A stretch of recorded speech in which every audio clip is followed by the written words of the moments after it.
দুর্দান্ত স্বাদের রুই পটলের রেসিপি প্রথম থেকে লাস্ট অব্দি অবশ্যই দেখবেন। আমি পটলগুলোকে প্রথমে কেটে নিয়েছি। এখানে দেখুন ধনে, জিরে, মরিচ, আদা, রসুন, কাঁচা লঙ্কা বেটে নিলাম। পটলগুলোকে দেখুন নুন, হলুদ সামান্য দিয়ে এইভাবে ভেজে নিচ্ছি। আর একদিকে মাছ 2 পিস আমি রেখে দিয়েছি, রুই মাছ একটুখানি ভাপেই নিলাম।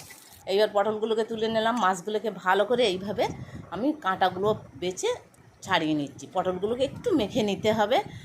পটলগুলোকে সামান্য একটু মেখে নিয়ে নিলাম। এইবার কড়াইতে তেল দিয়ে জিরে আর পেঁয়াজ ফোড়ন দিলাম। যদি আপনাদের এই রেসিপিটা ভালো লাগে অবশ্যই একটা লাইক করবেন।